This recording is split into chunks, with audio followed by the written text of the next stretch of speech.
desperate attempt to fill 24 hours of programming, here's some bullshit that happened somewhere today. We've got some footage here of the bullshit, which began just after 3 o'clock this afternoon, when residents in this neighborhood were shocked to see this fairly common thing happening. An attractive witness described the event in breathless terms. I went to my window and I was like, whoa, there's some bullshit happening. That happened right over there. I'm an older man, so you can trust what I say. Authorities in special uniforms rushed to the scene to stand around while our cameras filmed them. Our reporter Keith Collins joins us now live from the scene of the bullshit through the use of expensive technology. Good to be with you again, Keith. We have a colorful graphic here that shows instances of bullshit like this are on the rise. Is that right? Yes, although why is unclear. Some say it's because of one fucking reason. Others say it's because of some other fucking reason. I talked to this random expert on the subject who told me this thing you're about to hear him say right after he points at a piece of paper. I spent my entire life attending the nation's most prestigious schools to talk about bullshit like this. I'm really just happy to be on TV. Now let's see if we can drag this out a little longer by showing emails written by some of our viewers. I once saw some stuff kind of like the shit you're talking about happen. I have nothing more to add. Another person says, I am angry that things like this happen. I get mad about every bullshit thing I see. So obviously a lot of opinions there to make this story seem somewhat meaningful. Oh, absolutely, Glenn. This bullshit has some broader implications. Here's a list of tips on how to avoid bullshit happening to you. And here's some footage of Congress. Yes, I see that. Well, thank you, Keith. Let us know if there are any updates on this bullshit story from there. There's no way there will be. Very good. We'll check back with you in an hour anyway. I'm just some fucking guy. All right, you guys, welcome back to another episode of These People Are Idiots. I'm joined here once again by my friend Cyprian Ivanov. And Cyprian, how are things in DC? Bit of a shakeup. Eleanor Holmes Norton, famous for a rather bad example of parking, was scammed out of about $4,000, and the police report said she's in the early stages of dementia. This may be an over-optimistic assessment, but I don't know the specifics. She was definitely frail and unable to do the job, but kept on getting reelected. So now a lot of the big wigs in local politics are running for that seat. So whatever happens, it's going to be a real change in how people try to do politics in DC. Interesting. You know what I've always wondered? Is there like a correlation between being a longtime politician and getting something like dementia? Because I feel like a lot of them start to lose their minds towards the end the longer they hang in. Not necessarily. It's just that once people get dementia, they keep on being propped up by their staff and other people who view them as too valuable to get rid of. Also, the stubbornness. I had a grandfather with Alzheimer's, and telling him he couldn't work and do stuff in the office anymore, oh, God.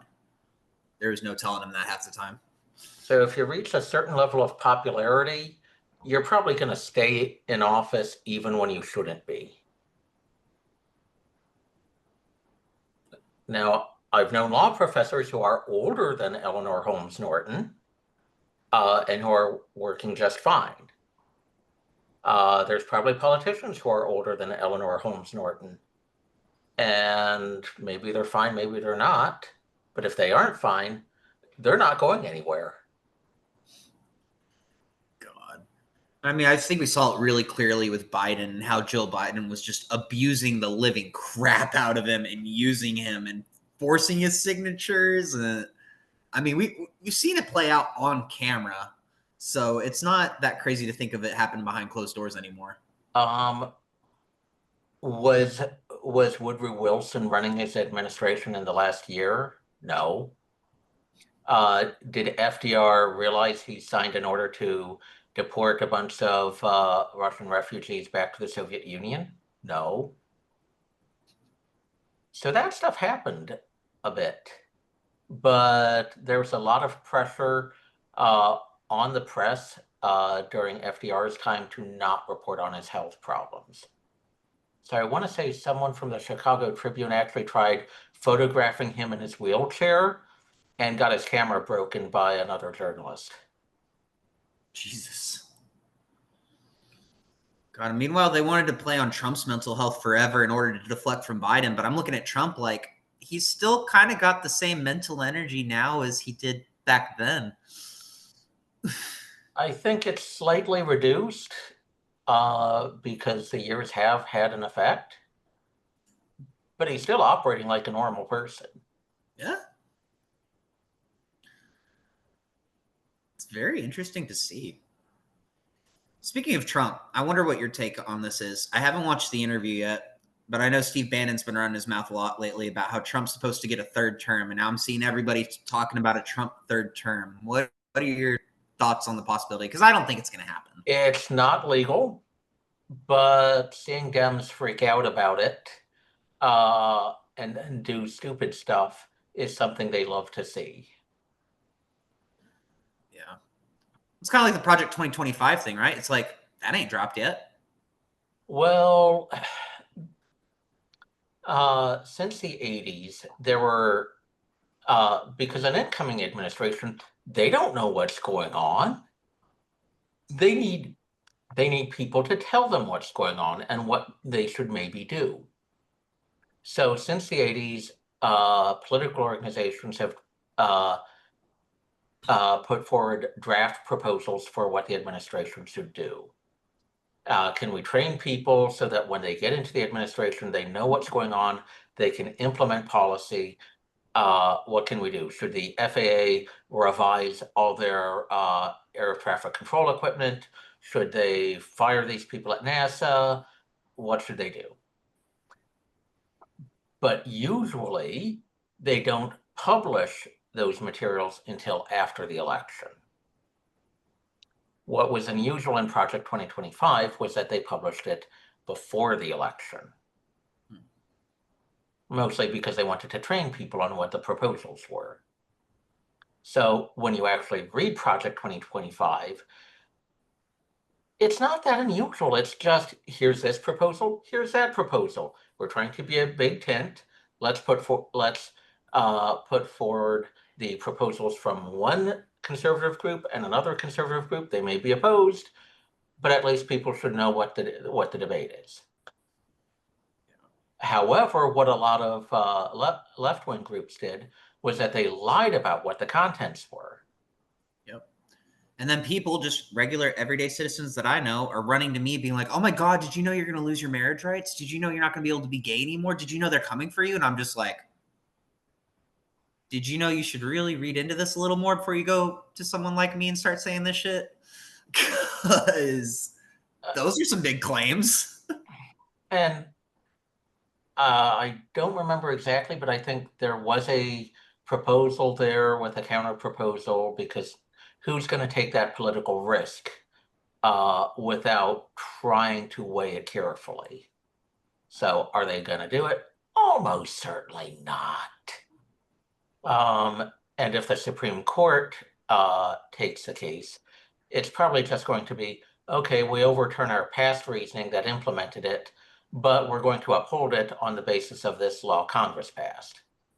So no practical difference, but the reasoning courts use is going to be different.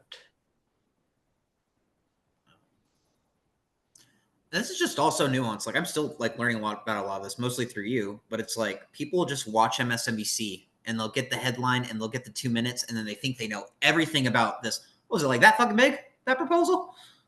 Like, one, journalists are morons, and two, journalists want clicks. They need clicks. They need attention. Jesse Waters. Yes. I'm mad at him. You can fuck off. The more I learn about him, the more I hate him. And my theory's holding true. I think that was a discreditation campaign, because a lot of the comments in JD Delay, oh, you're falling for this guy just like Fox News did, huh? And I'm just like, there it is. There it is.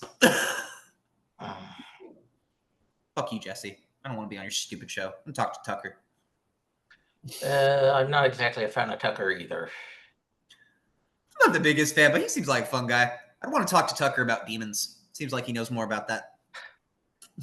No comment. But the thing is, journalists have multiple audiences. One, they want an audience of general viewers. They want an audience of advertisers. And they want an audience of top bureaucrats, politicians, other respectable people that would give them influence and maybe a job after they get out of journalism. So they're not necessarily just trying to tell the truth and get an audience. They're also trying to impress people to get a job afterwards. You know what would really impress me from a journalist? Risk your life to get us a story. Like military journalists, people who are sitting there in front of, I don't know, freaking the RT building when it's getting leveled. You know, people that actually go out onto the streets during the protests. I'm so tired of looking at these people in their suit and ties acting like they know anything about the world when they're the same type of people who'll see a homeless person or a tweaker and then go 2 blocks away just to get away because they're scared something's going to happen. Like, it's a class of pussies at the end of it. Well, there's 3 kinds of war journalists. Those who basically parachute in, report from a safe space. Here I am in downtown Sarajevo. You can hear artillery fire in the distance. And then stay at a ritzy hotel and then leave a few days later. Congratulations, they're a war journalist. Then you've got guys who embed with one of the sides. So there were journalists embedded with Hamas. There were journalists embedded with the IDF. And sometimes they accurately present the situation. Sometimes it's just pure propaganda. Douglas Murray only spent a few weeks with the IDF, but he tries to present a comprehensive depiction of what he saw. You had some journalists who got embedded with the insurgents in Iraq and who got killed, hence the collateral murder video. Because a helicopter gunship can't tell the difference between a complex camera rig and an RPG. So that's an annoyance. And then you have people who wander around. Like I read one guy who was wandering around the Krajina region and Bosnia, not part of any side, but basically hoping he didn't get killed. Oh, Jesus. And some in Iraq, some of those guys got kidnapped. So they got rescued, but it wasn't exactly the funnest situation. So there are real journalists. They take a lot of risks, and they also realize that sometimes the dice don't come up in their favor. Yeah. So, but can audiences really tell the difference? Not generally.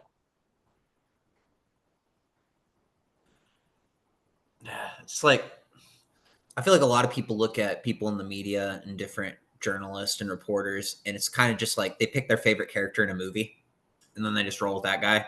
Like for a while, everybody's favorite character in the movie was Anderson Cooper, and everybody just sucked his dick. And it's just like, all right, he's not the worst, but also after a certain point, you take a person and you treat him like a god. It's like, I don't know.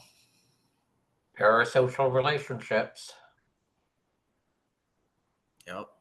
And I mean, this is coming from the guy who's going to get a screaming Alex Jones tattooed on his arm at some point in the near future. So, like, I have my faults, but I should recognize it. I mean, a lot of what journalists sell is the sense that you know what's going on rather than what is actually going on. And it just scares people. And it confuses people. And a lot of these people are just old people. A lot of people who watch Fox and MSNBC and CNN, they're old people. A lot of people in my generation, they're only looking into it if it validates something that they want to see. Like past that, the cable news network people that are sitting in front of that thing for hours are like 50, 60 up. Now think about what happens if you've got to run an entire society based on the goofballs in journalism. You'd probably have a country on the verge of civil war. You think? Hypothetically. But it's also, think about how businesses run. Think about logistics. Oh, why did a lot of established companies saw what was on MSNBC and other shows, and they concluded, oh, wow, this seems to be the hot new thing. We're going to go all in on DEI. We're going to go all in on all this stuff. Turns out the audience didn't like it. I work for a company that did that, and we are losing more and more customers every freaking day. So why was there the Disney Civil War? Because one group of executives was watching MSNBC and looking at one set of news sources. The other was looking at the marketing, not the marketing data, the merchandising data, the ticket sales. Are these things ending up in the surplus bin, or are people buying it? What's going on with the actual money? Oh, that one was so easy to follow for me because, like, you know, I'm a Star Wars geek, and I don't spend a lot of time buying toys. I occasionally get like a fun action figure to put in my book collection. I have very few, but I like to look at the toy market because the Star Wars like toy and action figure merchandise thing, there's a whole history there. It's very interesting to see how it started, how it evolved, because it really merchandising, the quest for more money. But you know, like in recent years, like with some of the last shows, like it was just like A, the merchandise is crap, but B, it's just you watch the sales. Like these things would go to Walmart and then they would immediately be put on sale, right? Like this $20 thing is now $5. And then all of a sudden it's going to like a thrift shop or something. But one thing a lot of people noticed is that with the Acolyte, for example, they had one or two pieces of merchandise that were really good. One of them was the mask of the main Sith character in the show. And I kind of wanted to buy it because I was like, oh, that would go really cool next to my book collection. That would be good to like kind of keep all my High Republic books together. Before the show even dropped, within the first 24 hours, you could not buy that mask anywhere. There was thousands of versions of it available online, or thousands of boxes of it. And then all of a sudden, out of the blue, no one could buy it. And everyone was just kind of like, what the hell? So some YouTubers did some tracking, and it looks like people within the company did a panic move, and they actually went and bought all of the merchandise for the most part of what would have probably been their best-selling product. And I haven't seen anyone with that mask anywhere, even online. So it's like they panic, and then when they tank it, they try to like waste more money by buying it back to make it look like they're doing good. And I'm just sitting here like, what the heck? A lot of these corporate executives, a lot of these mid-level bureaucrats, they're not that smart.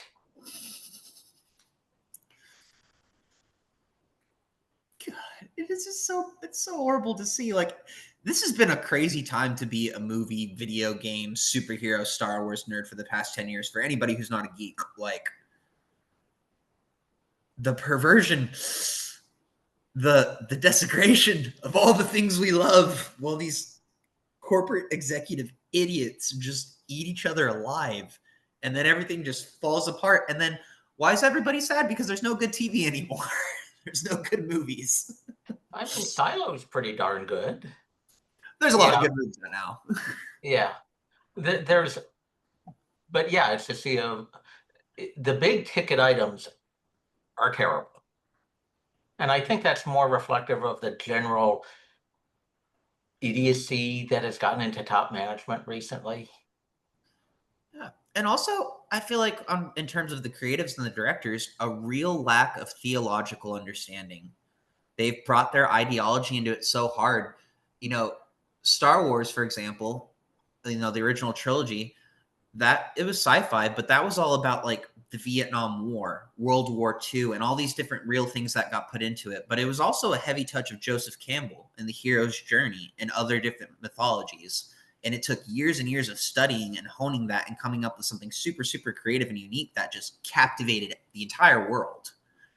These new creatives, they can't do that. They look at things like religion as stupid. Theology is stupid. Like they like the Halloween aspect. They don't want to understand the witch. They want to look like the witch. They don't want to understand the giants. They just like to look at the giants. Like they have no understanding of the things they're making anymore. I think there's another aspect. it used to be that people would look at the real world, think about it, and then when they got the opportunity, they would write a script. And then you had professional script writers who would search for interesting stories in the real world, use that as the basis for a script. And now you've got people writing scripts based off of generations of movies and other things they've seen, which has not been connected to the real world. Yeah. That's one of the reasons I haven't quite finished my Joker story yet, because I have a whole Joker like little fan film I want to do. I've decided I want to do it motion comics. I want to do AI voices and music and all that. And I want to make a really good presentation for what my version of the Joker would look like. And originally I was like, no, I have it. This is perfect. And that was a couple months ago. But I'm really wanting to use this channel and the things I'm learning about anarchy, shadow entities, corrupt politicians, all the things that we've been talking about and learning about, and that's on the channel. That's ultimately what's going to create that script, because then it's going to be personal. Kind of like I told you, what if the Batman's real, but he's not after the Joker and it's just in his head? What if for the Joker, Batman is his shadow demon and he spends so much time fixating on this demon and all the story goes on that eventually the real Batman catches on and he has manifested his shadow into reality? That is something that I could not have just pulled out of my head before I started this podcast. Like, I've really had to look at the stories being told and the things I'm interested in to kind of put that together, because I want it to be special. But a lot of these people, they operate on all these things, and then they also operate on a timeline to where it's like, we have 3 months to finish this script, and it's like, well, now they're all going to be doing drugs trying to get the script done. Well, at least the experience of Marvel in the 80s was do the drugs, and then when you sober up, write. Because doing it while writing tends to produce weird results. Oh man, I tried to write when I was on drugs because I had all the greatest ideas on the planet, right? And I'm like, oh my God, this has to get on paper. And then you look at the end of it, you're like, it's a psychopath wrote this. What is this? This is not what was in my head. Like,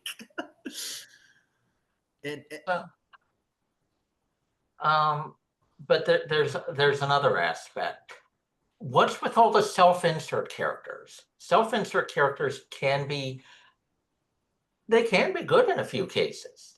They can be tolerable in some cases. Will Wheaton, shall we say, he was not a well-loved character in Star Trek: The Next Generation. But then you just end up with stuff that's just so obnoxious, like Mindy Kaling. Who's Mindy Kaling? She wrote her self-insert into the new Scooby-Doo animated series. Oh.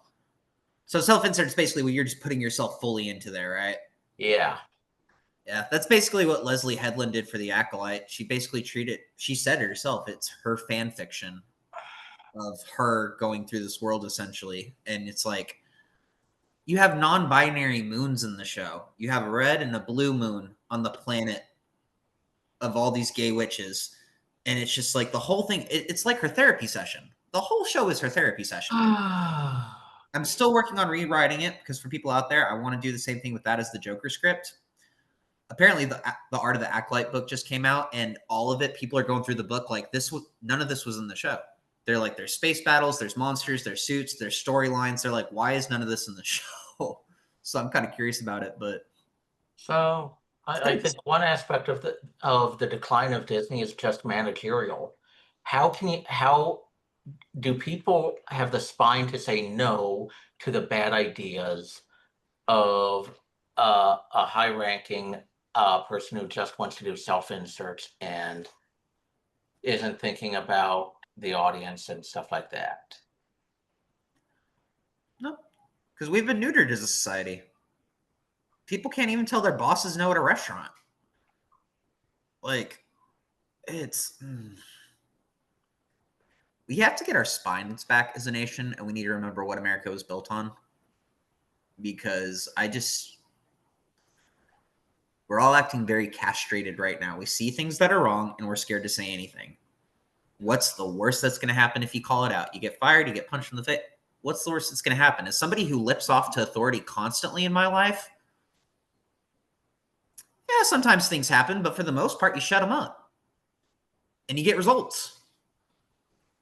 Like, because they don't expect it at this point. So when someone does come around and they tell them no, it shocks the hell out of them.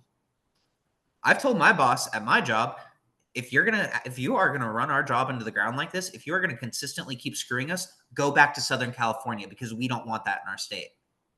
I told my boss that. I still got my job. You know what? He looks down every time he walks around me now, and he doesn't talk to me, and I don't want him to talk to me.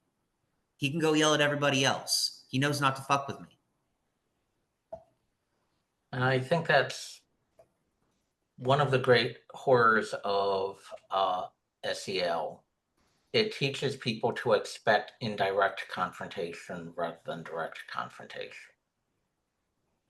No. That's what they're teaching in all the schools here. Like, you know, my mom's like, yeah, we don't have DEI. And I'm like, you have SEL. And it scares me because she's very aware of DEI and Marxism and all these things. And like, it's not that she's ignorant to it at all, but like, we had to talk about it a lot because it is so heavily like covered. Like, it's less obvious what it is now, that it's easier to trick people because they're like, okay, we went too hard with the race and the gender stuff. This is just going to be about children's emotions and their stability. And it's like, but you're still tinkering with the same things. I don't know.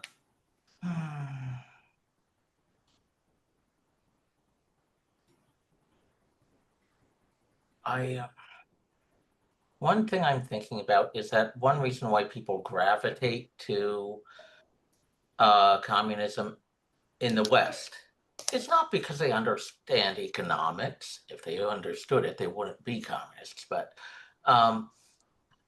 because of the dramatic imagery, the dramatic stories. Mm-hmm. Because communist propaganda posters were very well designed.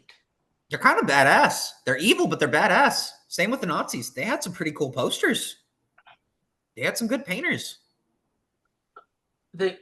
So I think people are just gravitating to a kind of visual storytelling that is pretty much absent in America, except for people trying to bring bad ideas. So how many people have heard of Ethan Allen? Not me. How many people have heard of because there's all sorts of dramatic stories you can tell, but they don't get told. So two fighter pilots were on a mission over I think this was in South Vietnam. They got shot down by the communists. And they fall to the ground. This was during the height of the race riots in the 60s. One white, one black.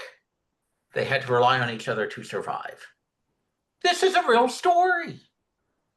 Nobody's made a movie about it. Just saying, that'd make a hell of a movie. And that's the thing. Yeah, people want to create their own scenarios. I think that's why a lot of these people are dressing up like clowns and demons and all this shocking imagery when they go to the protests. They want to be that person in that movie, in that moment. Like, she went in and she was dressed crazy, but she was true to herself. And even when she spat in that cop's face, she was being a bad bitch. And it got on TikTok. And one day people are going to love me for the... It's like people are dressing up to go to the play at this point. I don't know. And it does take away from actual real stories that need to be told. Like, I don't know, like the stories of former Antifa members. I don't want to hear some fucking Antifa member crying because they saw a KKK member 4 years ago. Oh my God, it was the most horrible thing. And he wore his hood and he was walking through town and he had a speaker and it was just, I knew this world was going to hell. It's like, shut the fuck up. Yeah, the KKK exists. Most of you don't have experience with that. They just put on this fucking wine fest, and then meanwhile, talk to guys like Scrub, who I just did a podcast with, and it's like, that dude's seen some shit. He's done some shit. And a lot of that has to do with his stories in Antifa, things he's actually seen that were racist or were abhorrent. but we're not allowed to talk about the real things anymore. We have to talk about the fake made up things. Like, it's just, I don't know. I'm getting really tired of people's crap. I think at the end of the day, and I'm just like, there's real things happening in this country, and everybody's tired and everybody's ready to kill each other, but also at the same time, nobody wants to kill each other. That's what I'm learning. Talking with this guy, talking with a white separatist, an active white separatist, talking with a lot of military veterans behind the scenes on both sides. Everybody's ready to kill, but nobody wants to kill. Everybody wants the drama of killing. They want the sense that things will be resolved by killing. But killing is actually rather horrible, and Lieutenant Colonel Dave Grossman described it as the ultimate human phobia. Because if we had an easier time killing each other, we probably wouldn't be around. Yeah, but I also think those social barriers are breaking, especially with what we're seeing on the far left right now. That those barriers are gone. And, you know, I think Scrub had a really good point in the interview when we were talking. He said that he believed a lot of it had to do with our dehumanization of the fetus.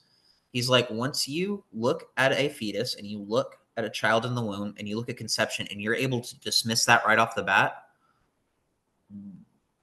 then it's going to break down your psychological barriers essentially, and you're going to look at adults the same way. Because if you're willing to do that to a fetus, then, you know, could be a gateway. I don't know. He explained it much better. That's somewhat plausible. But even before legal abortion, there were a lot of people who engaged in a cult of violence elsewhere. So, I mean, is it somewhat plausible? Yeah. Do we know of cases where people had a lust for violence without it? Yeah. I also seen cases where it gives people lust for violence. I'm like, I've seen there was a trend for a while, a couple of years ago, where they would do like abortion parties. It's my aboboversary, and they would have like a bloody cake with like a fetus on the top, and then they would wear like fetus necklaces. That was a whole trend for a minute, dude. That bitch is still in my mind. It's my aboboversary. I'm like, what the? You crazy.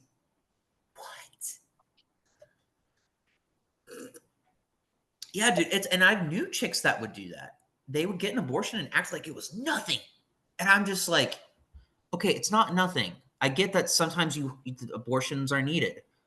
That is a life. The fact that you went through that and that wasn't even a remote consideration in your head, that you just had to take a life or didn't. I don't know. There's so many situations I can think of right now. But when I was younger, I knew of some people in my life, older people that had gone through this, like had abortions or their partners had abortions. And it had an actual psychological effect that they had to sit with, because they're like, fuck, that was not easy to do at all. That was a very rough time. Like, we got through it, but there's still some psychological scarring, because that's a big thing. Now it's not a big thing at all. And that's what freaks me out. Is I don't think I've heard a woman in my life over the last few years talk about abortion in a way that wasn't callous and cold, that wasn't taking the time to also consider the alternative from a human standpoint. I don't see it anymore. I've noticed that there's not a lot of talk about adoption or orphanages, which kind of stands out to me for some odd reason. Oh, you're not really thinking about all the options. But also they redefined it as healthcare simply because it involves a doctor. Mm-hmm. It's changed the way of thinking about medicine from customer service, from trying to save human life to customer service. Yeah. And it's the same with the suicide pods. Like, that is not a medical service. You are a murderer. If you are putting a minor who did not tell their parents that they're going to go kill themselves today, you put them in a pod, there should be a Nuremberg for people like you. And quite frankly, a lot of these doctors should probably be executed if they're looking at it if they're getting it for money, if they're looking at people like numbers. Oh, I killed a bunch of people this week. Now I get to go sit in a mansion. Yeah, death penalty. because at this point it's just Nazism, eugenics. Well, I went to a convention where there was a pro-assisted suicide table. And the guy running it was optimistic that, okay, yes, Canada has a bad system, but maybe we can design it so that people can not suffer when they die, but it won't become a free-for-all of trying to force people to kill themselves. Frankly, I think he's being irrational. I think he was being irrationally optimistic, because whenever you've got big forces in society of, oh gosh, there's a bunch of people expressing sympathy for these poor and lonely and disabled people, or there's a bunch of traumatized children who we completely failed and now who are raising questions about how badly we messed up, what's going to happen? So sometimes a hard rule is better than a soft one. Just scares the hell out of me, because I remember whenever it was going on in Canada, it's still going on in Canada. Like, there was teenagers that would go and they would like take photos, their last photos on Earth. And one of these girls, I think this was on Joshua Slocum. It might have actually been the same episode that I went on, if I'm remembering correctly. But she was taking pictures in in a casket, like duck face type shit. Because we don't take death seriously anymore. Like yesterday, I saw a photo of this dumb chick, and she has her Halloween costume was a white shirt that said freedom, with dumb being spelled D-U-M-B, and just blood coming out. Death is no longer this. I don't know if that's the right way to say it. Death is no longer sacred. It's too removed for people to actually feel anything serious about. I mean, if you see a body, a homeless guy was there last night and he was alive, then you see him in the morning and he's not, you realize people die. But if it's death happens somewhere else, they don't show the bodies, they don't show the stuff that happens. And note that I'm being somewhat vague about the stuff that happens. People get very casual about it, because whether you take it seriously or not becomes kind of an ideological thing, not something that you know it's serious because you've had to deal with it. Like, a lot of these people have just never seen a dead body.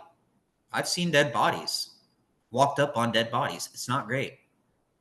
It's not great. Once you see that shit, you don't forget it. Like, it's not. And it's the same reason a lot of them. I've had to deal with so many people throughout the last few years who like would do this to me, because they know, like, if you fucking say suicide around me, I'm going to fucking do everything I can to make sure that you don't fucking do that. There's people who would just completely weaponize that. And they'd be like, yeah, like my father did that. I had friends that would do that because they're like, watch, he comes like a dog. I'm going to kill myself today. Oh my God, I'm so sad. I just can't. And then there's been a couple people in my life where after a couple years, I've told them, if you're going to do it, fucking do it already, because I'm done with this. And surprise, surprise, they never have. Because these things aren't serious to them. It's just a way to get what you want. Oh, I'm going to kill myself if I don't get my testosterone. No, you won't. You're too much of a pussy. Shut up. You don't need it. Like, I don't like how we treat death and suicide in this country. It's become very callous. And for a guy like me that's constantly having to deal with people on the edge, it's really invalidating to the experience of people that are actually suffering through a lot of these things, who are actually dealing with dead people in their life, who actually are struggling with the fact that they want to blow off somebody's brains, but they know better. You know, who are struggling with not jumping off the edge of a cliff or tying a pair of bricks to their fucking legs and jumping in a river. It devalues them.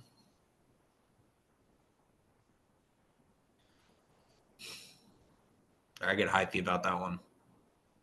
I mean, it's something you're right to be angry over. It's probably one of the deepest problems in our society, that serious things that would prompt a natural, compassionate response, that predictable, compassionate response gets weaponized by evil people. And so the entire system that's supposed to take care of people breaks down. Yep. And then you have these same types of people. A lot of these people I know are working in places like working with homeless, working in healthcare, working for this. It's just like, I don't know. So I'm wanting to avoid a civil war because we're going to see how dark these people really get when push comes to shove. And I'm not looking forward to that because clearly they don't give a fuck anymore. When interrogating Nazis at the end of World War II, sometimes the ones who spoke better English would say, okay, I was never a Nazi. You look through his record. Oh, yeah, he joined before they came into power, whatever. So they're guilty. But they would say, I'm not a Nazi. He's a Nazi, and blame others in order to take attention off of them. But the other guy didn't speak English, so you couldn't interrogate them as easily. So it's, okay, he didn't do anything particularly unusual. But all that investigation takes time. Meanwhile, the guy who spoke English managed to sweet talk someone else into letting him get out of the area, and then he runs and flees off to Argentina or wherever. Yeah. Get back to what you were just saying there. I like what you were saying with the Nazi interrogations and all that, because one thing I've been noticing as I've been getting more comments on other videos is people are trying to speculate what I'm doing, and am I just trying to save my own ass? Why is he doing it now? Like, there's all these like ranges of speculation, but a lot of these people will talk about like, Antifa selling out to the feds, becoming informants, jumping and running ship. Like, as Antifa is being taken more seriously and being thoroughly investigated, what do you think like the pattern or the culture is going to be like for people who've left, or people who get caught, or people who speak out? Like, how do you think that these investigations are going to look for them? I would guess that the smart people would jump out, either go quiet, unaffiliate themselves and become quiet, or turn informants at the top. The smart people at the bottom would just drift away.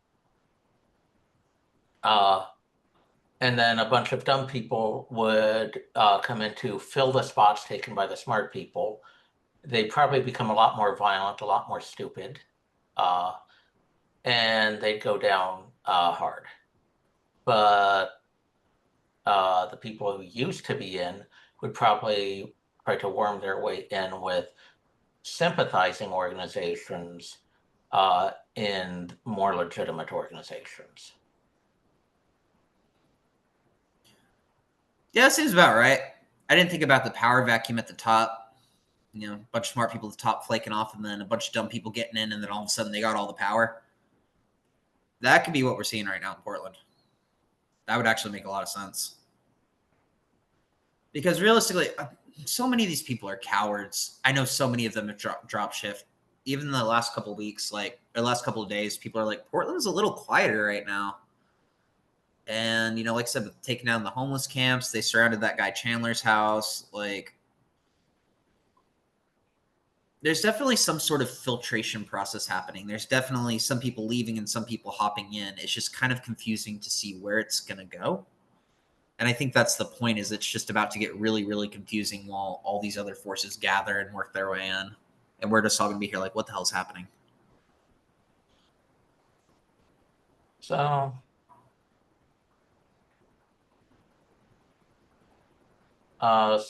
some sympathetic organizations will probably hide former Antifa organizers. And what happened with the Weather Underground? They got hidden by groups like the National Lawyers Guild and other people. And then when everybody forgot, Bill Clinton pardoned a bunch of them, and then they became highly influential. And it's funny you're saying National Lawyers Guild, because if I'm remembering right, Andy No went on Tim Pool recently, and he was basically saying that was the danger of NGOs, is that a lot of people in there were in that, and that's how they were able to dox people, get their information, and do a lot of their operations. So that's connected to the Weather Underground too. Okay. Yeah, they've been around since the 30s. They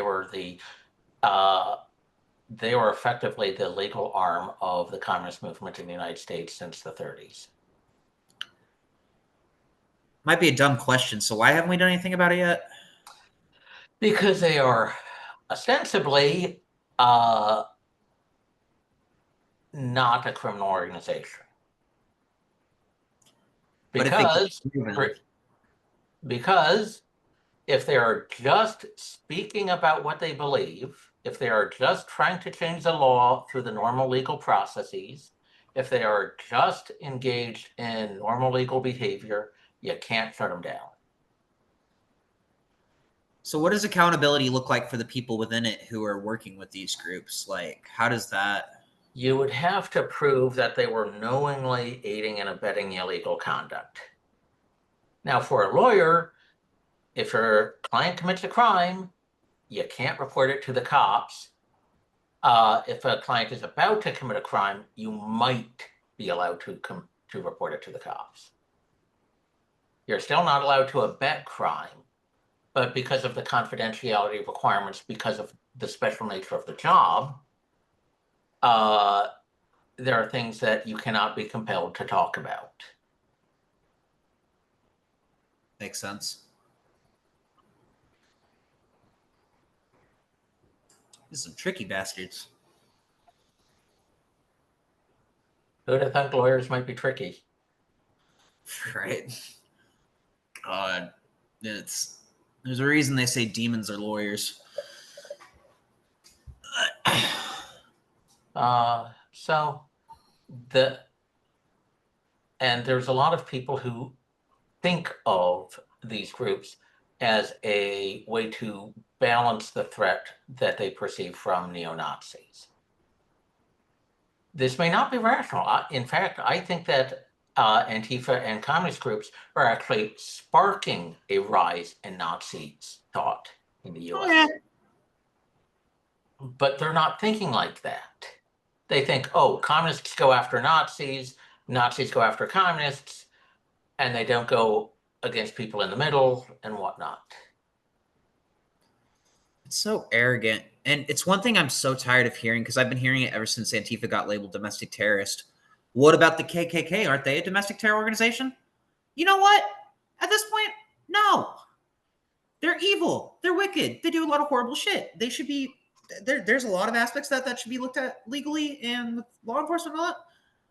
I don't see the KKK on the street smashing cars. I don't see the KKK walking down the fucking roads with burning crosses. I don't see a KKK when I'm out and about. I see Antifa, Antifa, Antifa. Now, if the KKK ever crosses that threshold, yeah, hit them, label them. But they're nowhere near comparable at this point. And that says something, because they are a messed up, horrible group of evil, hateful people.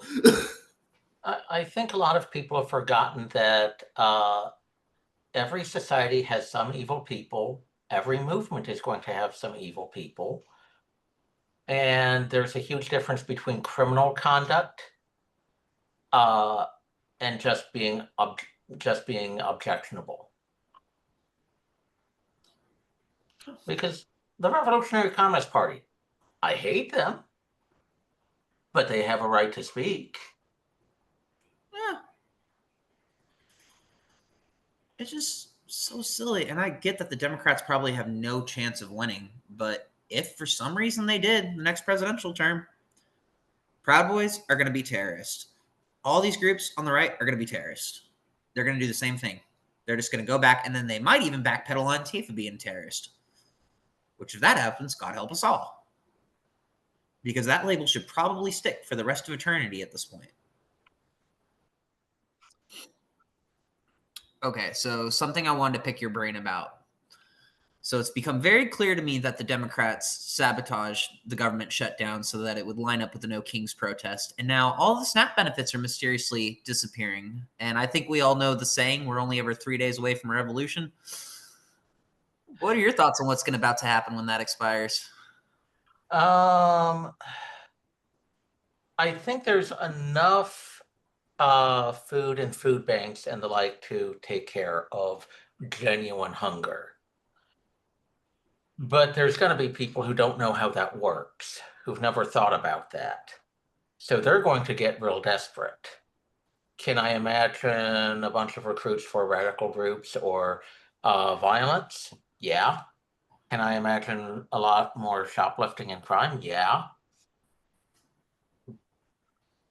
It's probably going to blow up, at least in the short term, when a lot of people blame the Democrats for interrupting those benefits.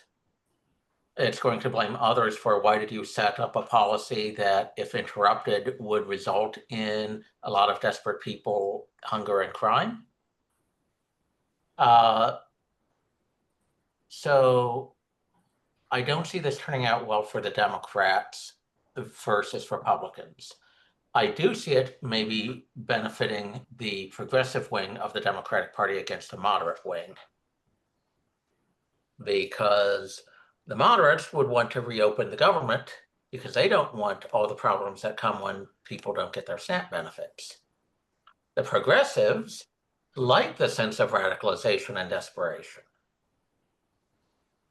And look at what they're doing to Josh Fetterman right now. Yeah, it seems like he's been vocal against a lot of their nonsense. What's going on with him? Because I haven't clicked on him too much. I just kind of keep saying that he's been speaking out against a lot of their nonsense. They're trying to force him out of the Democratic Party. That sounds about right. He wasn't falling for the cult.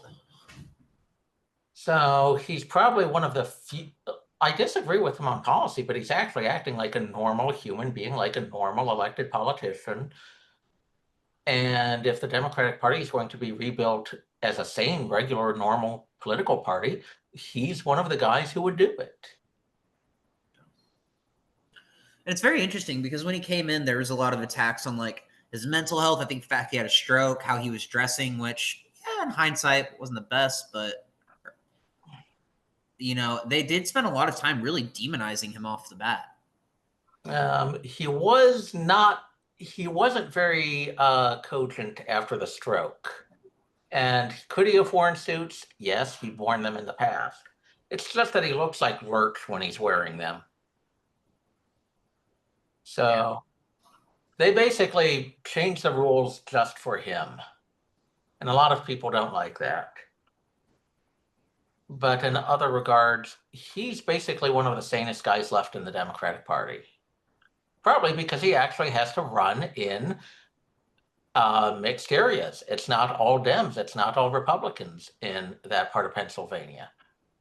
So he's actually one of the few ties to the rest of the country that the Dems have. And they don't want that. No. And it's the same as like when you disagree with Antifa or you disagree on LGBT politics. It's like, you are out. Not only that, we're going to slam you all the way for being out. It's like, all right. And I think that if they kick Fetterman out, the Democrats are going to stop being a significant national party and just be a regional party.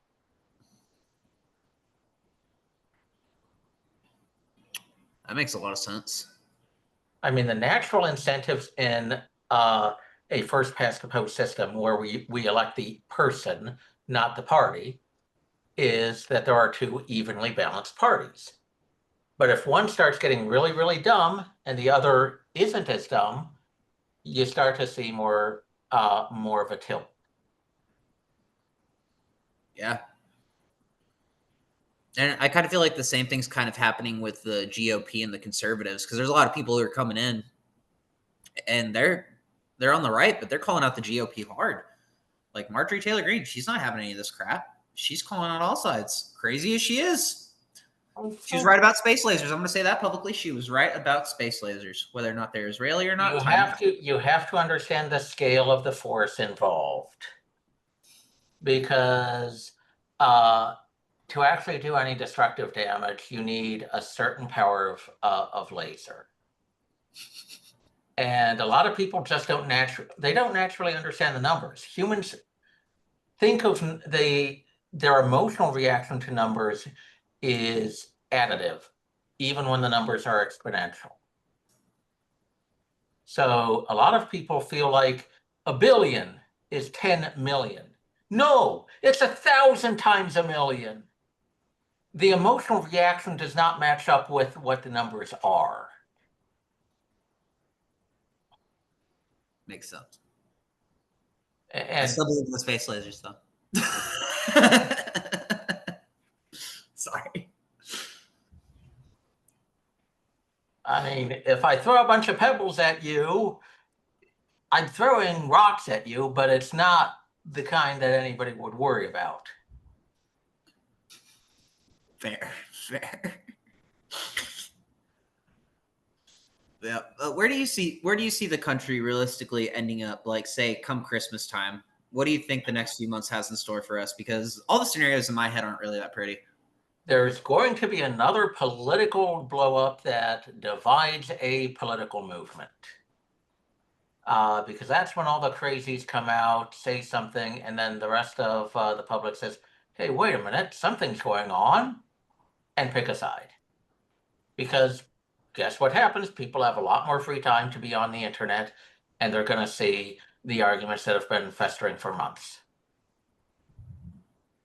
Yeah. It's gone dark, but I'm just wondering who's going to get killed next. Well, a lot of it's going to depend on will Jay Jones win the election for Attorney General in Virginia? Because Virginia is an environment that favors the Democrats. If he loses, that would be a strong sign that voters are rejecting the violent rhetoric. So all the Democratic strategists, all the media guys, they're going to analyze that and say, maybe we should dial back the violence. And the difference between Spanberger's votes and Jay Jones's votes would be very significant in that. If there's only a little difference, they're going to say, violence doesn't hurt us. If it's a huge difference, they're going to say violence really hurts us. So dark how they look at that. But no, it makes sense. And if Mamdani wins, you're probably going to see a bunch of people say, we were right with the progressive stuff. We can win with it. We must keep on pushing this. And then you're going to have a whole bunch of right-wingers and moderate Dems going, what? The world is ending. And then they'll start really thinking about violence.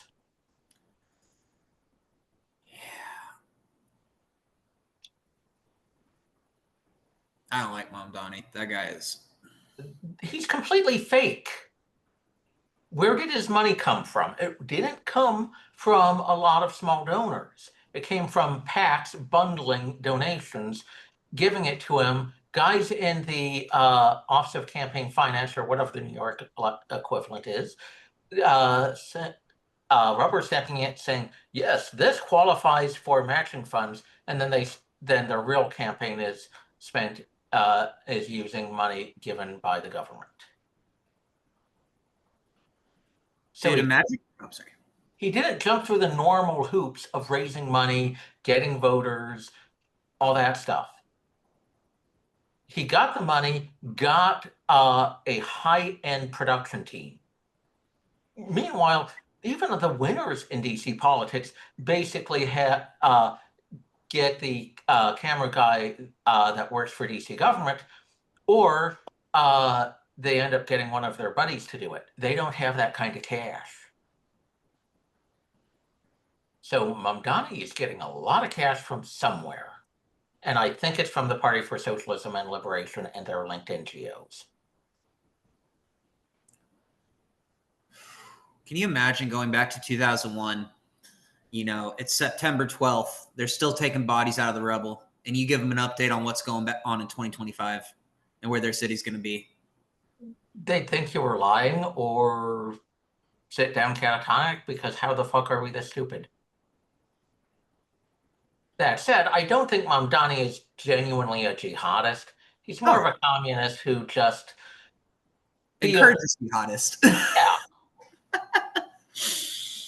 It's like, I didn't kill him. I just told him to kill him. More like, I cheered him on, but I didn't do it. Like majority of America right now with the Charlie Kirk assassination. God. So, and there are people who think, oh, Mamdani will destroy New York City. That'll be a clear case for everybody else not to do it. No, people never learn. They never do. And also, New York City already got destroyed. I've wanted to go to New York City my entire life. I do not want to go to New York City anymore. Hell no. I'm not getting pushed onto a subway track or raped in Central Park. No, thank you. Oh, come on. Those incidents happened years ago. God.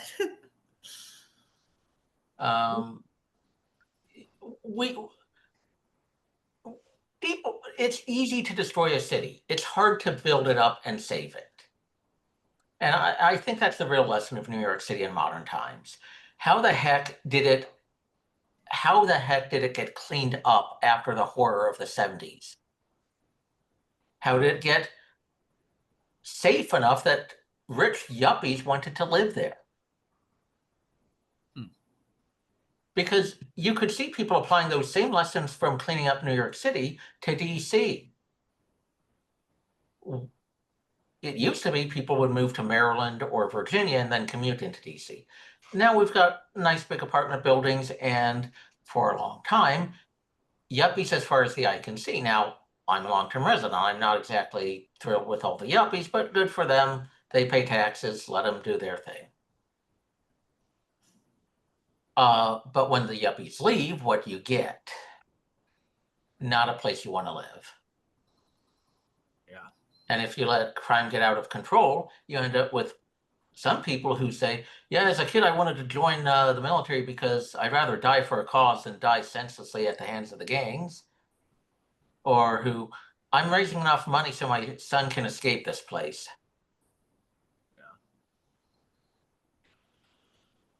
Yeah. Don't celebrate idiots getting into power because you think you'll benefit from the example they'll set. They're just going to keep on doing it. You can just try to stop the bad destruction before it happens. It's very hard to get anybody to learn lessons from it. And the same thing can be said with Oregon. A lot of yuppies, a lot of like Oregon natives who've lived there for a long time. There was a mass exodus out of Oregon. Like I was a part of that. I meet people here all the time who also left Oregon, and we all have horror stories. There's not a single person who left Oregon that I've met here who said, yeah, I left Oregon. I miss it. It's beautiful. Like nothing wrong there. It's all like, oh yeah, it's beautiful, but we're here for a reason. I miss the Minneapolis that used to be. Just like Eugene, I miss how Eugene used to be, but it's just like the damage done. These places are going to take years, generations to heal. It's not even going to happen in our lifetime. I mean, the timeline for fixing up Watts was something like 35 years. Because nobody wants to invest in a rioted out neighborhood. It's not just, okay, you cleaned up the rubble, you rebuilt the houses and businesses. It's that if they rioted once, you're not going to take that risk again unless you make a certain amount of money, and it's very hard to do that. So you end up with only certain kinds of businesses there. Yeah. And they're paying higher insurance. Well, higher insurance is a real expense, and a lot of these businesses have very thin margins. And that cycle just continues. Oh, all these businesses, they're a little shady because they have to make their insurance money somehow. And it just continues. Mm-hmm. I'm just hoping we can see a cleanup here in the next 3 years of this administration, because it seems like things are on a good track. Not everything's perfect, but I, for one, am happy to see cartels being taken out of their apartments at gunpoint. I am very happy to see Antifa being arrested. I am very happy to see bloats being blown out of the water. And I just saw today that apparently the gang war is heating up in Rio de Janeiro, because this is a Western Hemisphere. The gangs in Rio work with the cartel. Well, they're not the same as the Mexican cartels, but it's all the same underworld ecosystem. Yeah. So Brazil is actually cracking down on their organized crime too.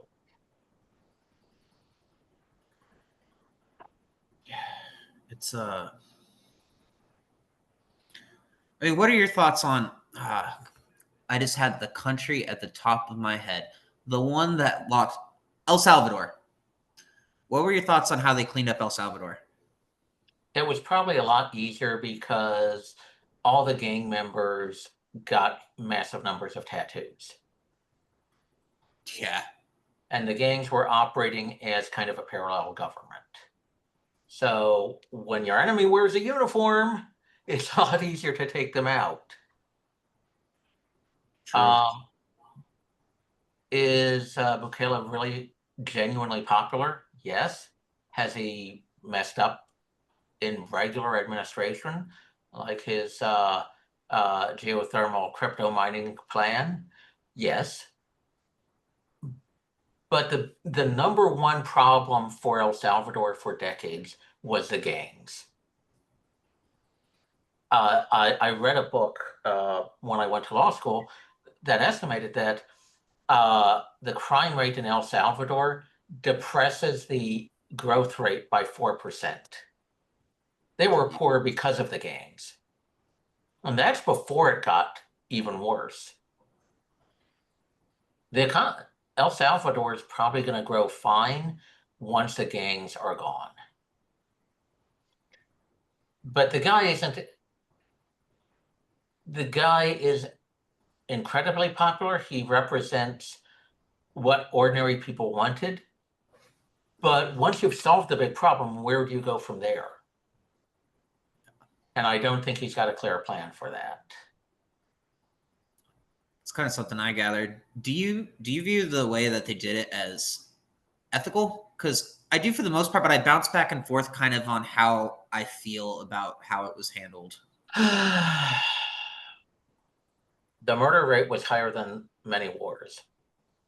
So you could arguably say this is a state of emergency. Screw the normal protections to protect democracy and individual rights. This has to end now, because when everybody's dying, there's no real democracy. And that's Bukele's approach.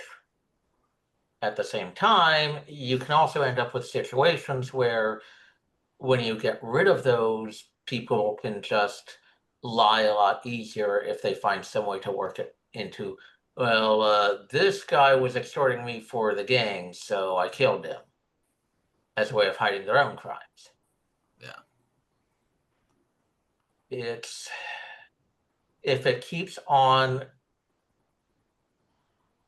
if he doesn't find some way to return things to the normal state of legal analysis, rights, and elections, with a regular opposition party, it can degenerate. I mean, the normal hustle and bustle of political life is that, okay, you solved the greatest problem in our generation. We're still going to love you, but what have you done for us lately? And that's what I'm waiting for. When is the what have you done for us lately? Can we get back to business as usual? Yeah. No, it makes complete sense. Because that can't just be like the crowning achievement. It's like, all right, you cleaned up the place. Now what you going to do with it? And Bukele was courageous against the gangs. I mean, initially he tried negotiating with them and that didn't work. So all he had left was courage. But that's not the same thing as can you actually run the country normally? Yeah. I think he's kind of middling as an administrator, but he was perfect with what the big problem was. I hope he's trying to prepare for a return to the normal process of civil suits and judges constraining the government and all that. But if he really wants to be a dictator, he can drag it out and claim, well, these judges are part of the gangs trying to re-infiltrate the judiciary and give them more room for maneuvering. That's possible. Yeah. I don't know him well enough to judge what he's likely to do, but I really hope that when everybody starts asking, what have you done for us lately, he'll simply fade into the background, accept that he was a hero, and let things go on to the normal political process. Honestly, that'd be the best and most humble way to end it. They're like, yeah, fucking clean up my country. I'm out. I'm gonna go retire on the beach. Nothing wrong with that. And I think that's exactly what he should do. Yeah, I'd have to agree. I mean, hell, it's bound to take a toll on your mental health. God knows how many death threats that man got. Hell, he probably had people around him killed, like, dealing with all that. Those people were... The footage from that whole war and rounding them up, it's insane to watch. They weren't just evil. A lot of them were incredibly stupid and sadistic. Mm-hmm. And probably brain damaged. Yeah. But I've known a lot of people in my life who've been like a lot of those people. Maybe not too extreme, but like the same type of mentality, psychopathy, to where you just look at this person, you're like, there's a demon. There is a fucking demon here. Like, it's not good because you can't reason with stupid. So when this dude's standing over you with a knife, or he's fucking trying to rape you or person next to you, it's like you can't argue with stupid. It's just gonna happen. Yeah. You can negotiate with evil. You shouldn't negotiate with evil, but you can. You can't negotiate with stupid. I think that's what we're learning with Antifa right now. You can't negotiate with stupid. It's so sad to see. And what's worse is just knowing that these gangs are the ones coming from overseas and they're the ones taking advantage of all the chaos. Like, well, the cartels bring in people from the El Salvadorian gangs to do the low-level drug dealing in places like what's that park in San Francisco? I don't remember. So the cartels use a bunch of the localized gangs from other parts of the world to do stuff that, frankly, they're too high level up to bother with. Yeah. And I think that's where a lot of the disconnect comes in, because like I was telling you before we started talking, Antifa doesn't know they're being used by the cartels. They don't know anything about this because they're not supposed to. And that's because there's so many levels of disconnect between the players. You got the big fish over here, but then he has 5 underlings, and they have 3 underlings each, and then they all have 2 underlings, then they have an underling, and then they go out, and it just creates distance behind what the truth is. Like, the kid's just like doing the drugs. They don't wonder where are the drugs coming from. Like, most of the time I was buying cocaine or LSD, I didn't ask where it was from. Is this from Colombia, El Salvador? Did it get made around the block? I just was like, yay, cocaine. God. It's freaking scary. Like, the weaponization of drugs in this country, like looking at it long term and how it went, it's like, oh, this makes sense. Well, Czech intelligence was involved in that back in the 60s. With the cartels? With trying to form connections with drug smugglers in Latin America and trying to direct it into the U.S. So Czechs and Cubans were trying to build drug smuggling routes into the U.S. And whenever it used to be a meme about East German state television. They would brag about uh, we don't have a drug problem, and here are all of the numbers of the West Germans dying from drugs. Also, who was helping the drug smugglers? So it helped them. So communist intelligence agencies smuggling drugs into the West helped them, one, make money, two, weaken the West because druggies are a huge headache to deal with. That you end up with additional medical issues. They aren't as good at keeping down a good job, crime problems, all sorts of problems. And then when someone dies, they get to brag about it in propaganda. Yep. Because, oh, you don't want to go to the West. I mean, yes, you're poor. You can't read everything you want. But in the West, they have drug addicts. They are deaths of despair. Well, yeah, to some extent, they are deaths of despair because nothing's perfect in the West. But the drugs would be a lot more expensive if it was just a regular thing. And in terms of all what you're just saying about how they use it as propaganda, that's what we did with George Floyd. Man chewed a whole ball of fentanyl before he died. We just gloss over that.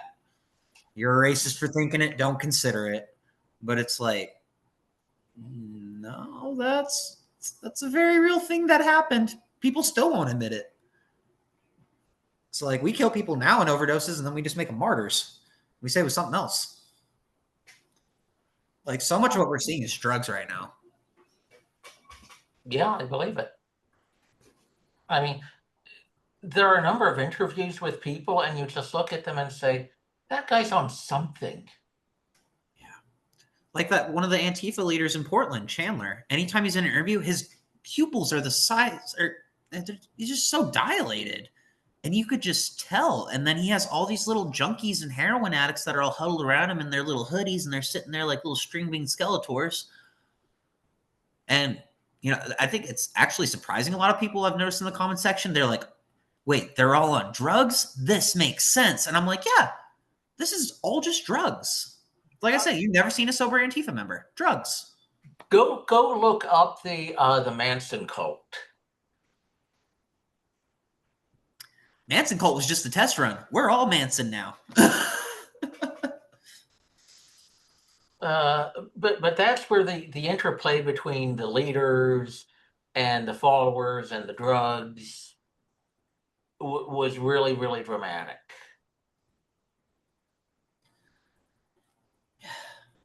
It's just we're a big doped up society, and even people who brag about not being on drugs, it's like, okay, well, you're on Ozempic, you're on testosterone, you're on antidepressants, you're on antipsychotics. Oh, that makes me mad. I'm gonna grab my nicotine.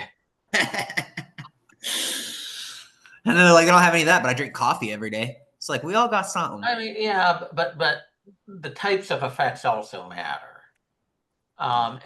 Coffee is not nearly as addictive as, say, nicotine, and nicotine is not nearly as destructive as cocaine. True. But we all have an addiction to something, and even if it's not any of that, social media. Yep. I mean, when we saw the Nation of Islam guys, the Nation of Islam was actually good at getting guys off of crack, but they got off of crack and got onto hate, which was more destructive. Yeah, that's true. We're just surrounded by cults and druggies at the end of the day. That's all society is anymore. Cults and druggies. Well, we lived through the 60s. We lived through the 70s. We can live through this too. Cue the nuclear detonation. I think you're right. We got this. We have everything it takes to clean up society, help people heal, and to try to not make these mistakes again in the future. Wake him up. Sorry, my dog's whimpering. He's sleeping. He's doing cute little things. But no, I think you're right. I think we've got this. You know, it's one thing I've learned about like leaving Antifa. It's just like people are so quick to forgive and to want to learn and to just figure out how we can move on and just get forward with life. Like I think everybody's ready to move on and just get through this era, like on so many fronts. But you know, we should probably wrap it up. I do gotta get taken off here soon. Do you have any closing thoughts for today?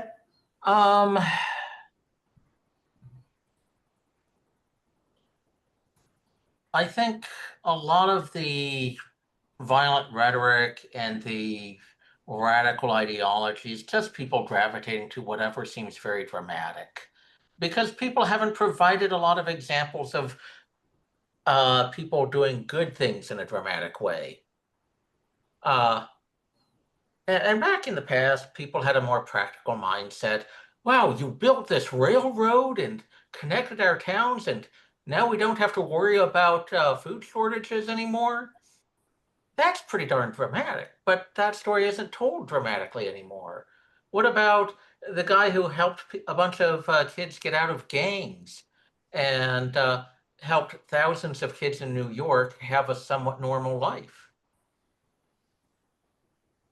There's good people, there's good stories that are dramatic, but if people aren't telling them, they're going to gravitate to the bad stuff that's dramatic. And people don't. War is dramatic. Killing is dramatic. But when people actually see it up close, they rationally get scared of it. And a lot of this push towards civil war and violence, it's just people who don't actually understand what that is. And that clip you had from, what's his name, Glenn Beck, that's accurate. Yeah. A lot of people died in Yugoslavia, but it wasn't all artillery shells or sniper fire. It was, oh, we can't get our food because we can't get gasoline, or the hospitals are closed because the area is unsafe, or we can't get medication, so good luck trying to recover. And then you had foreign countries dropping in weapons, dropping in cash, and trying to propagandize the people on the various sides.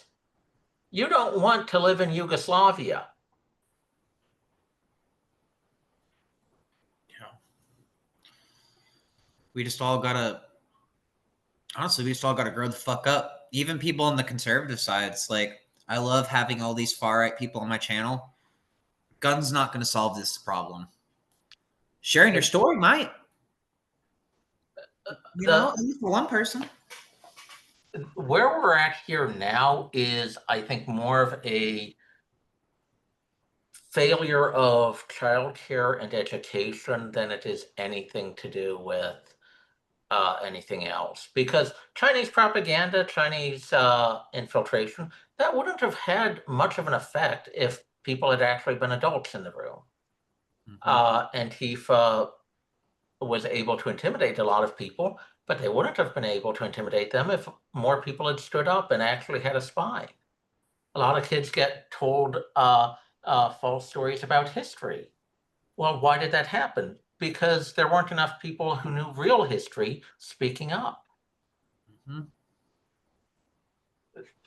This isn't something that always requires guns to sort out. Yeah, you need cops. But a lot of this is just people trying to do the job well rather than being scared all the time. War is probably more destructive towards trying to solve this than anything else. Just try to do a good job. Find something you're good at and take pride in it. Yeah. I'm not saying that because I'm scared of killing. I'm not saying that because I'm scared about war. It's just that's where the evidence goes. And you know, realistically, I don't want to kill anybody, but I think I could. I might have some psychological start. I could kill somebody. I don't ever want to do that. Ever. in a million years. Ever. And to see myself having come this close before for someone that didn't even deserve it, yeah, this stupid shit isn't worth it. Oh, and something people don't talk about. After the Civil War in Yugoslavia, the place is still a corrupt, not very pleasant place to be. I mean, there's a few nice resorts along the Dalmatian coast, but by and large, it's not exactly a place where people go to do business or have fun. It's more noted for smuggling and corruption. Yeah. You'll never have the same country again. We will Yeah. never have America back. So if you want America to be America, try to do your job as Americans rather than have fun playing thug. Yeah. On both sides. I say, like, with all love and respect to the conservatives, but now that I see them here and I see what a lot of people are saying, y'all need to calm the fuck down too, because you're not being any better than Antifa. And that's okay, because it's a human problem. We all have these impulses, but a lot of these people I see that are like going off in the comments, we should just shoot them and gun them down. Dude, I bet a lot of those people that I'm reading, those people have careers. I bet they're shop workers. I bet they're mechanics. I bet they're working. I bet they have a family. Focus on that shit. Go ruining your life for one of these little brats. Like, show these brats what it's like to be a real man. That's core to it. What are the examples of a men being good men, building society, protecting people? Almost, I grew up around the military, so I had countless examples from people doing that by keeping the engines working, evaluating the risk of mechanical systems, analyzing historical data, men protecting society, protecting others by doing their job well. For a lot of young people, they've got Hollywood, protecting people by shooting. But even in the military, pulling your trigger is a very small part of what you do. Okay, you've brought out the big guns. What are you doing with it? Okay, have you analyzed the risks? What's the math? Does everybody know that these are explosives? How they have to be handled? Do you have medical care ready in case something goes wrong? All that stuff. The normal part of working together, building something, even if part of it is destroying things. People don't really have exposure to how to be a good man by doing your job well. And I think that's why Larry was so important to me. Just because everyone around me was unemployed, dicking around, fucking off, doing drugs. And here's this guy next door. It's like, yeah, people call him crazy, whatever. He had a craft. He could make the best stabs on the fucking planet, pound after pound, sheet after sheet. He grew like the greenest bud, and he didn't just do it willy-nilly. He knew the science. He knew the math. He dedicated his life to his passion and his craft, and he cared for his community all the meanwhile, taking care of every single person he could. And because of that, I was able to think of that man during the riot and the flames and be like, I'd rather be like that. At the end of the day, crazy or not, I'd rather be like that. It's important.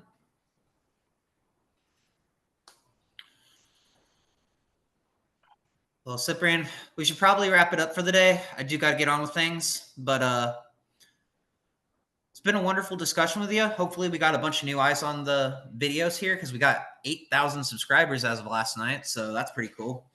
So for all you newbies, if you've never seen the show before, this episode 20 something, just go back and watch it. Start from the very beginning. I remember back when Cyprian and I first sat down, and he's immediately telling me about communist Romania and the stuff that happened in his life, and I'm just bouncing back and forth, and I'm like, yeah, this is what happened in Oregon. Like, there's a reason that we're talking here, and it's because he offers us a lens into another side of things that we are very, very quickly approaching if we don't just back the hell off. So give the show a shot. Check out all the old episodes. Make sure to hit like, share, and subscribe. And yeah, you guys just be sure to have a good day and just be fucking nice to each other at this point. That's all that can be said anymore. All right. Well, Cyprian, you have a good night, all right? Good day.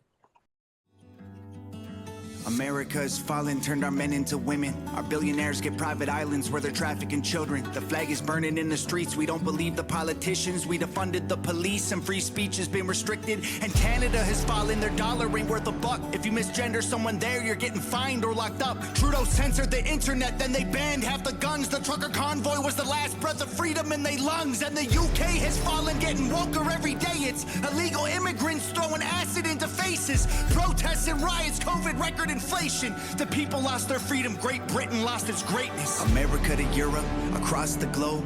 Every country, every city, every neighborhood and home. It's infecting everything and everybody that we know, so just say it. Screw everything woke. Say it at the top of your lungs, don't let it go. Scream it out into the streets, I promise that you're not alone. Go ahead, say it with your chest way down deep in your soul, but just say it. Screw everything woke. Rise up, I can see your fire. You and me, we can burn what they built to the ground. Burn everything woke. Rise up, can't let them divide us. You and me, we can burn this woke world down. Burn everything woke. America has fallen, woke became a disease. They made trillions off of mandatory lethal vaccines. The anthem plays and half the country is still taking a knee. Blacks and whites fighting over whose life matters the least. And Canada has fallen, people can't afford to pay for food. The media's all liberal, it's nothing but the fake news. There's oil in the ground and pipelines they refuse to use. You're only heard if you're indigenous or LGBTQ. Australia has fallen, Ireland been up in flames. People rioting and dying, divided, fighting for change. And from Canada to Finland, Denmark back to USA, it's a woke world. That's what we're standing up against. America to Europe, across the globe. Every country, every city, every neighborhood and home. It's infecting everything and everybody that we know, so just say it. Screw everything woke. Say it at the top of your lungs, don't let it go. Scream it out into the streets, I promise that you're not alone. Go ahead, say it with your chest way down deep in your soul, but just say it. Screw everything woke. Rise up, I can see your fire. You and me, we can burn what they built to the ground. Burn everything woke. Rise up, can't let them divide us. You and me, we can burn this woke world down. Burn everything woke.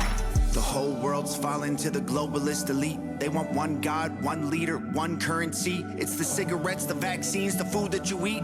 Either way, the deep state wants you 6 feet deep. Fill your headphones with music, reinforcing their beliefs, and replace your own thoughts with the lies on TV. It's a woke world, and we won't survive if we're asleep. So wake up before you rest in peace. Rise up, I can see your fire. You and me, we can burn what they built to the ground.